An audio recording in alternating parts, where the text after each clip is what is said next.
Welcome. Enjoy the video. Subscribe and turn on notifications.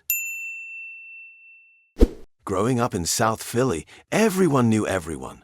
The corners buzzed with neighborhood gossip, and the smell of fresh bread wafted from the Italian bakeries. Moving to the suburbs felt like being dropped on another planet. The streets were too wide, too quiet, and nobody sat on their front steps in the evening.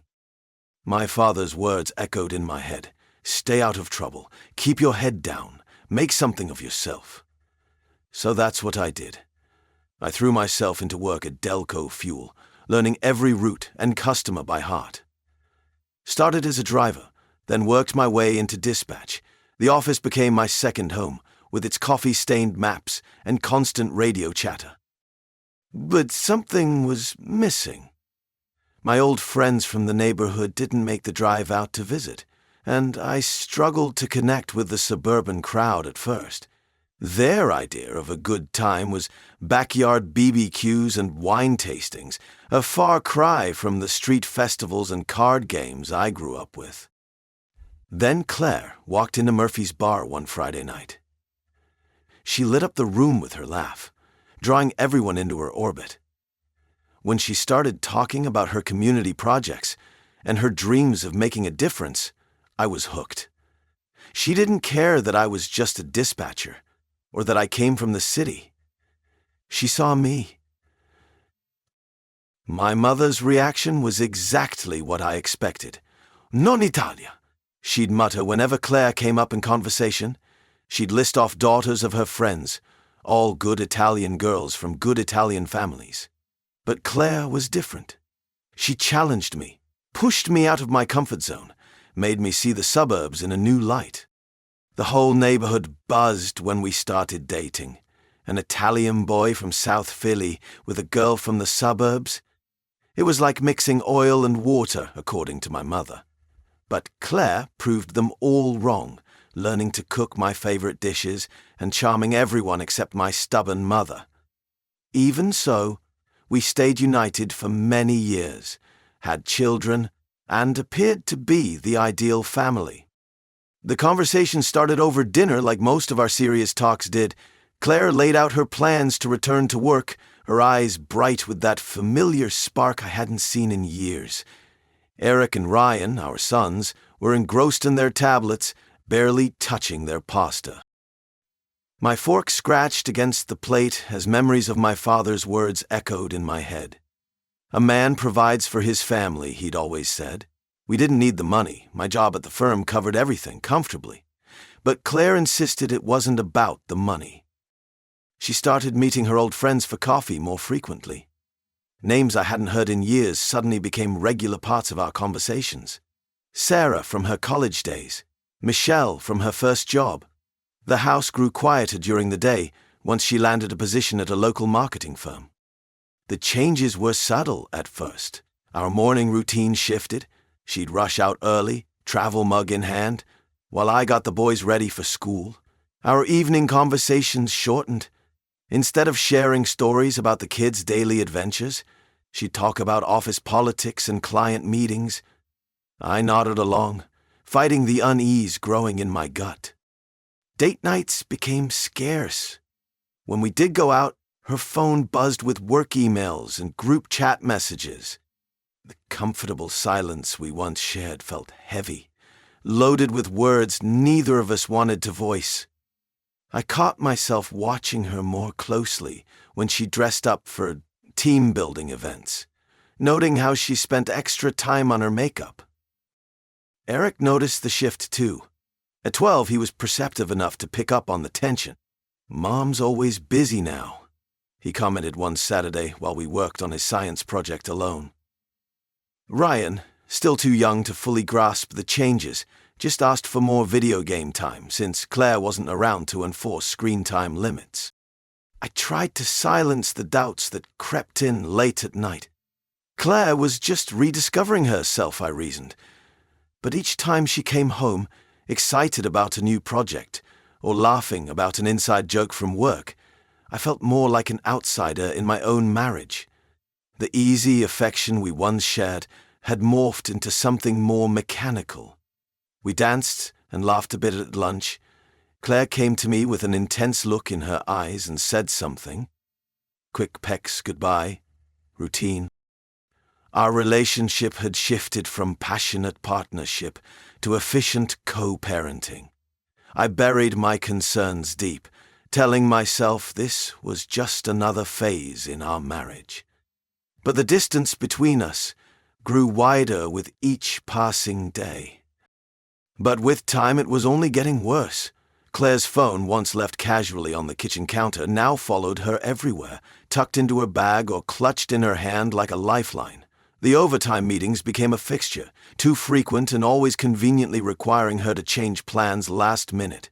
I dismissed it at first. She was, after all, the editor-in-charge in the sessions and financial story that ran the company.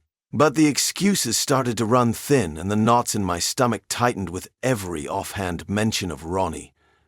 Her boss. Her tone when she talked about him sounded lighter than it should have. Too familiar. Once, during a rare night when she wasn't working late, I noticed her laughter while she scrolled through her phone, a soft, private sound. When I glanced over, she turned the screen to avoid me seeing it. Just chatting with a friend, she'd said, barely missing a beat, though the tension in her shoulders betrayed her. I didn't press then. I let it go, because that's what I thought you did. Trust your wife, right? But the unease didn't fade. It sharpened. It got worse when a mutual friend casually mentioned seeing Claire at a cafe downtown with someone fitting Ronnie's description. It had been during one of her supposed work trips. I couldn't even respond, just nodded like it was nothing, but inside everything churned. Days later, I checked her calendar. I think I was still trying to convince myself I was imagining things. And there was no notation for that meeting. Nothing scheduled at all for the trip she'd mentioned. That realization hit like a gut punch I'd never braced for. I didn't confront her right away. That wasn't me. I wasn't impulsive, not when it came to something so personal, so raw. Instead, I sat on it, let the thoughts swirl while they grew heavier by the day. There was guilt, too, in a weird way. Shifting through her actions in my head, analyzing everything like it was evidence of a crime I didn't want to believe she could commit. But she was sloppy in her secrecy. She thought I wasn't paying attention, and that's where she slipped up the most. The day I brought it up, it wasn't pre-planned. Her demeanor gave me the opening I hadn't even realized I was waiting for. She'd come home late, again, dismissive, brushing aside my casual question about where she'd been. I said her boss's name. Just like that. Flat and direct. Ronnie. The word hit like a hammer against glass. Her whole face changed, an almost imperceptible ripple of panic before she masked it with that calm smoothness she always used in tough situations. "You've been seeing him?" I said, unblinking. Her laugh sounded tight, artificial. I pressed further, and she crumbled. Her confession settled into the air like the thick, suffocating heat before a storm. I stood there for what felt like forever, the silence between us heavy and bitter, just staring at her. Tears ran down her face, loud, choking sobs, but they didn't move me, not this time. Her words, every single one of them, were scars now, cut deep into everything I thought I understood about my life with her. I told her we weren't doing this for us anymore. It was for the kids. The words came out flat, emotionless, deliberate. If she wanted to stay, she'd stay under my terms. No contact with him. Ever. It was non-negotiable. And we weren't husband and wife in any real sense anymore. I wouldn't share a bed with someone who betrayed me like that. She begged, trying to close the distance between us, but I just stepped back. Her voice cracked, saying it was a mistake, a moment of weakness, that it didn't mean anything, that it was me she loved. I didn't want to hear it. It wasn't weakness. It was a choice. And it wasn't a mistake if it lasted long enough for me to notice the shift and pull the truth from her lies. That night, I grabbed a pillow and a blanket from the linen closet and moved into the spare room. I didn't look back when I left the bedroom. Couldn't. Instead, I focused on the blank white walls of the guest space, the air feeling stale and forgotten. I made the bed as efficiently as I could manage with shaking hands and dropped onto the mattress like I carried the weight of endless years on my shoulders. The house had this new energy now, like everything good we built was gone, replaced with something colder. Food didn't taste the same at dinner. Her attempts at conversation with the kids, too cheerful, too forced, grated on me. She looked at me sometimes, across the table or when passing in the hallway, like she wanted to say something. I'd meet her gaze for a second, then I'd look away. Before she started thinking I cared enough to listen. I wasn't cruel, not deliberately at least, but I couldn't pretend. It wasn't in me to fake smiles or hold her hand like nothing had happened. I stayed distant, spoke when I had to, cracked a joke for the kids when I could. Anything more felt like betrayal of myself. She might have thought talking softly would fix it, that kindness would wear me down. It didn't, at first. Slowly, I began to warm up to her again, but it wasn't for long. Oh, I shouldn't have come to this party. Something felt off from the moment we walked in, but I pushed those thoughts aside. Claire insisted I needed to be more social, to show my face at these corporate events. So there I stood, nursing a whiskey, watching my wife work the room. The red flags started early. Across the decorated conference hall, I caught their glances. Claire and Ronnie, her boss, stealing looks when they thought no one was watching. My grip tightened around the glass each time. I recognized that spark, that electricity. I'd seen it before, back when Claire and I first met. The party dragged on, Christmas music thumping through speakers while drunk co-workers butchered karaoke. I lost sight of Claire in the crowd. After a few minutes, I noticed Ronnie was gone too. My stomach dropped. I made my way through the party, checking corners and empty offices. Near the bathrooms, I heard muffled voices. The men's room door was slightly ajar. Through the crack, I saw them. Claire pressed against the wall, Ronnie's hand creeping up her skirt. Their faces close together.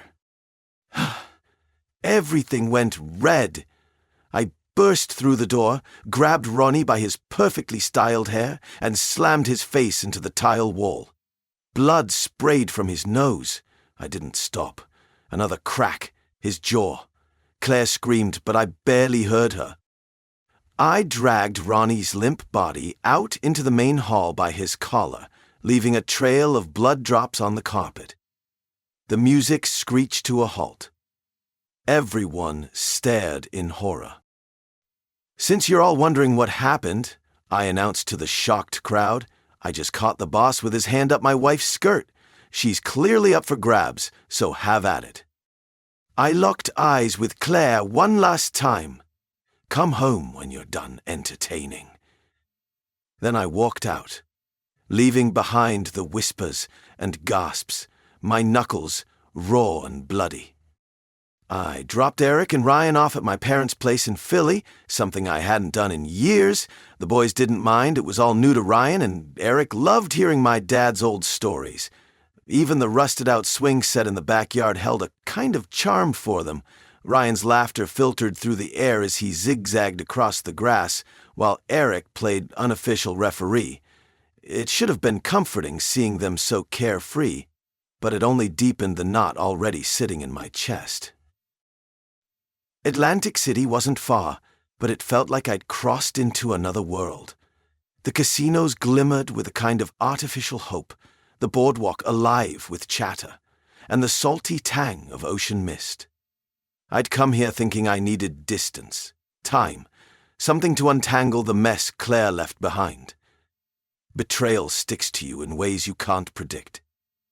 I didn't realize how heavy it had gotten until I met Carla. She was impossible to miss at Dom's place, a small, dimly lit bar tucked a block off the main strip. that hadn't changed much since the last time I was here. Her laugh carried over the clinking glasses and the low hum of Sinatra. One of those laughs that made you wonder what had been so funny. What kind of world she must have lived in to hold on to that kind of warmth. Dom introduced her with a slap on my shoulder. His niece, Carla Romano. Spark in her eye, handshake as firm as any man's. She had that confidence that wasn't loud, but steady, grounded. We fell into easy conversation at the bar. Philly connections, shared memories of streets and faces long forgotten. She knew how to draw you in without making it feel deliberate. Over the next few days, we kept running into each other. Pure coincidence, or at least that's the story we stuck to. Whether it was at Dom's or along the boardwalk, there she'd be, bright and full of life, with that quick wit that caught me off guard more often than I cared to admit. It felt natural, like gravity pulling two pieces toward each other in a way that didn't need explaining. The shift between us happened quietly. A walk along the shore turned into her hand brushing mine, an awkward, almost shy hesitation that somehow made it all more vivid. One diner coffee too late at night transformed into sitting across from each other in silence that felt more like understanding than anything else. Then there was her hotel room, dimly lit by the neon outside, as it all spilled over. I didn't plan on it. Hell, it hadn't even crossed my mind before this, but there I was, wrapped in something I hadn't felt in years. Warmth that felt earned instead of fleeting. When I finally got back to our house with Claire, the quiet that met me was unnatural. Claire was in the kitchen, her back to me, fiddling with a half-empty cup of tea that had probably gone cold hours ago. Her shoulders were rigid. Even before she turned, I could see she was wound tight. Not like she'd been weeping. No, this was anger, knotted up with whatever was left of her pride. She faced me, chin tilted just enough to remind me she wasn't about to fold. Not completely. "Ronnie's back home," she said, like it had weight, like I was supposed to react. Her voice was steady, but I heard the edge underneath. From the hospital. "You're lucky he didn't press any I dropped my keys onto the counter and shrugged. "Don't care." Her brows twitched, frustration flickering. She set the cup down, the glass clinking faintly against the granite. "It's not about you caring or not. I raised a hand and she flinched, not because she thought I'd hit her, but because I wasn't giving her room to wiggle out of this. "Stop. Don't make this some long explanation of why you're right and I'm wrong. I'm not interested." Her lips parted, but no words came out. Strong as she was, it threw her off when I shut down the back and forth she usually controlled. I wasn't in the mood for her games. Not tonight, not ever again when it came to Ronnie Fletcher. "You've got three options," I said, my voice firm but cold as winter pavement. "First, you stay here. Focus on being their mother. That's it. We keep this house together for the kids, but don't expect anything more. No lies, no second chances." The words came out clipped, sharp enough to split wood. "Second, you leave. If you do, the kids stay with me. You don't get to play part-time saint." Her breath hitched, though she tried to cover it by folding her arms tight over her chest. Defensiveness wrapped around her like old armor, but the cracks were showing. "Third," I continued, "you disappear. Completely. No contact, no looking over your shoulder, no confusion for the kids. You make yourself a memory, and we move on." She blinked at me, stunned for a second. Then she scoffed, a bitter sound curling out of her. I could see her walls cracking, her defiance morphing into something frantic and raw. Her nails dug into her arms, leaving little crescents in her skin. "You think you can just decide this?" she shot back. Her voice was thin, nearly breaking. When I didn't waver, that only made it worse. She tried to hold her stance, but I saw the tremor in her hands when she grabbed her coat off the back of the chair. Then came the sharp click of the front door, and she was gone. I got the apartment on a quiet street, close enough to the house for the boys, but far enough that it felt like my own space. It wasn't much to look at. Furniture was second-hand, walls a dull off-white, but it worked. Carla made it feel less like a crash pad. She'd show up with little things, like bright throw pillows, a cheap but decent rug she found at a flea market. She had that knack for making any space feel alive. I don't know how she did it, but the boys loved it when she came by. They lit up in a way that surprised me, like they'd been holding something in and had finally let it out. Carla wasn't trying too hard with them either. She just was. She'd tease them about their haircuts, or ask about their video games, as if she actually cared. She'd hustle them at Uno, play basketball in the parking lot, and laugh that loud laugh of hers when she tripped running after a bad pass. They ate it up. It felt uncomplicated for the first time in ages, and I guess I hadn't realized how much I'd been holding my breath around them until I didn't have to anymore. Claire, though, she was a different story. I tried not to think about her too much, about the house. It made my stomach twist in ways I couldn't put into words. She wasn't herself. She'd gone quiet, Claire. Like a switch flipped and she just stopped. Stopped going out, stopped working.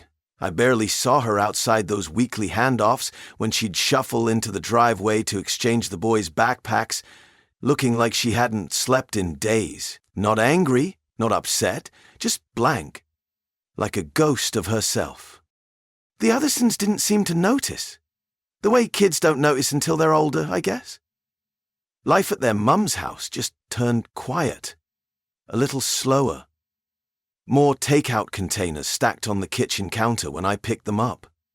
That low hum of the TV, always on in the background, filling the empty space. I asked her once if she needed anything. Money, someone to check in on her, but she brushed me off like I wasn't even there. Politely, sure, but still brushed off. It was weird, though, maintaining the balance. One life with Carla, steady, warm, growing, and the other with Claire, stuck in place like it had been paused mid-sentence. When I got to the school that day, the boys were already buzzing with stories about their classes, crumpled worksheets in hand and backpacks half-sipped. The usual chaos. I wasn't thinking about anything out of the ordinary when we pulled up to the house. Just the usual. Dinner, homework, maybe catching some of the game once they settled. But as soon as I opened the front door, something felt off. The house was too still. No sound of Claire moving around. No mug left on the counter with her half-finished tea. The air just sat heavy, like the life had drained out of the place all at once. The boys didn't notice at first, scattering into their usual post-school routines. It wasn't until I called for Claire, my voice echoing a little too loudly, that they paused. Her absence wasn't like her, not without a text or note. I thought maybe she'd gone for a walk or run an errand without mentioning it. The logical part of my brain wanted to brush it off, but I couldn't shake the unease settling in my chest. Then I noticed that she took her stuff too. Clothes, personal belongings, her laptop. Days turned into weeks, and my initial disbelief gave way to dull disbelief. Neighbors came by with concerned faces. Cookies, casserole dishes we didn't need. People at the boys' school started looking at me like I had answers I didn't. I told the cops what I could, but it wasn't much. Missing persons sounded clinical and hollow. Every time I said it, I hated the way it made everything smaller than it felt. Later, the police reached out to inform me that they had finally located Claire. She had made it clear that she didn't want me, or anyone else for that matter, to know where she was. But at least they assured me she was safe. It was a relief, but it also stung. Needed time alone. they said. I guess I could understand that in some way, but the thought that the kids didn't seem to matter to her, that they were pushed aside in her need for solitude, cut deeper than I wanted to admit. Carla showed up not long after one night, when my nerves wore thin and some long-forgotten part of me remembered how she always seemed to know when I needed something. She was quick to get the boys laughing, throwing herself into the whirlwind of our quiet chaos without hesitation. It wasn't long before she just started staying, folding herself into the rhythms we'd been fumbling to rebuild. She had this way of making the house feel normal again, or close to it. The boys seemed lighter with her around, their laughter less forced, their bedtime questions fewer. After Claire had been gone a year, I knew the paperwork was inevitable. Filing for divorce felt less like a decision and more like the final step in a process that had already played itself out. By then, the absence had reshaped everything. It wasn't bitter or explosive. It was just done. And Carla was there through it all, not in any calculated way, but as someone who eased their way into the cracks without me even realizing it. She had this way of making things lighter, easier. Filing the papers felt less like an ending and more like clearing space for something solid, something different. I didn't wait long to marry her, though I guess some people thought that was reckless. But honestly, what was the point of pretending? We'd already built something in those months. Small at first, little routines and shared laughs, but those added up. When I knew, I knew. The wedding wasn't flashy, just a quiet celebration with close family and a few old friends. To my surprise, even my mother, the eternal skeptic, pulled Carla aside to tell her she was good for me. I caught that moment from the corner of my eye, pretended I didn't. The house shifted after that in ways I hadn't been prepared for but was grateful to see. Carla had a knack for turning chaos into calm, or at least making it livable. The boys thrived with her in the picture, and I don't mean in dramatic ways. There were no grand actions, no big speeches. It was in the small day-to-day things. Johnny got better about finally getting his homework done without a full-scale argument. Nick started cracking jokes at the dinner table again. Stuff I hadn't realized had been missing slowly worked its way back in. Family gatherings lost the tension they'd carried for years. I used to dread holidays, walking on eggshells, bracing for one small thing to blow up into a whole mess. Carla fits seamlessly, even with my brothers, who can be a lot. She held her own, laughed at their jabs, threw a few back. It felt less like managing and more like living again, like we could just exist without me constantly scanning for potential landmines in the conversation. It wasn't perfect, but it was solid, stable. The silence that had settled over the house before was gone, replaced with something I could get used to. A hum of activity, of life picking up its pace again in the best way. I didn't expect to see Claire that day. I was in the middle of heat-warped asphalt and grocery bags cutting into my hands when it happened. One second I was focused on reaching my car before the popsicles turned into a sticky mess, and the next I heard her laugh, the same one I used to hear echoing through quiet mornings in our old house.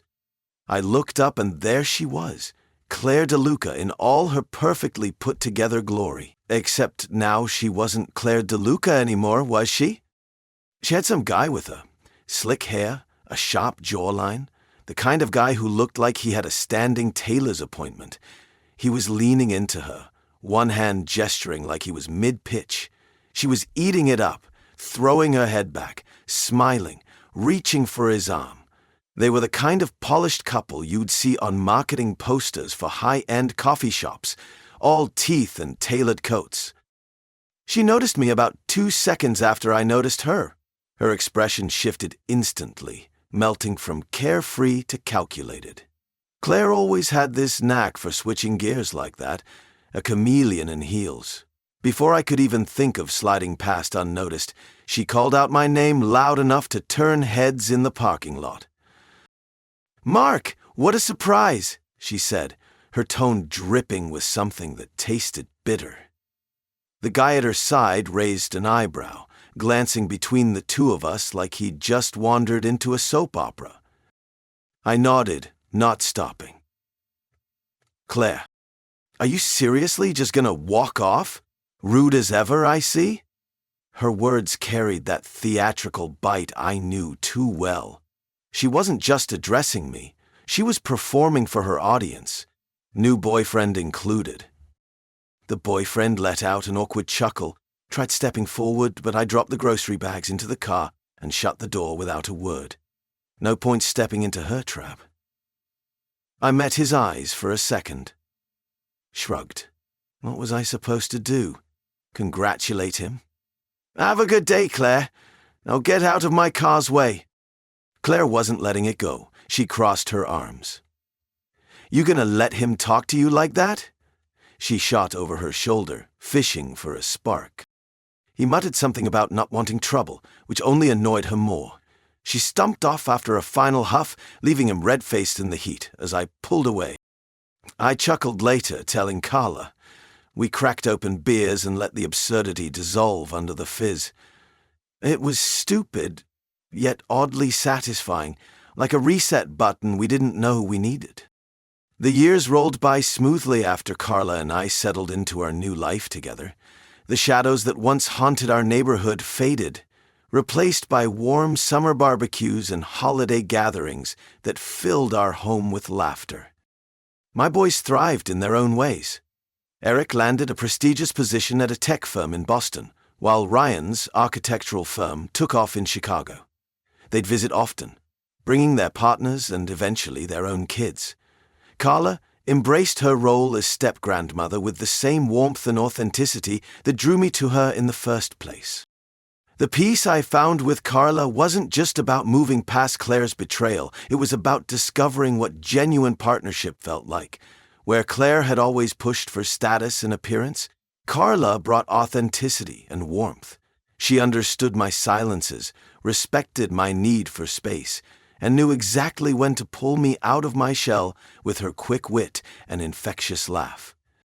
In our living room, surrounded by photos of our blended family, graduations, weddings, new babies, I finally understood what true happiness felt like. The past with Claire became nothing more than a distant memory, like a movie I'd watched long ago but could barely remember the plot. Hey everyone, if you enjoyed the story, remember to like, subscribe, and comment on the video for more stories like this. Don't forget to turn on notifications so you never miss an update. If you have any similar stories to share, leave them in the comments and we'll make sure to bring them to life. Thanks for watching.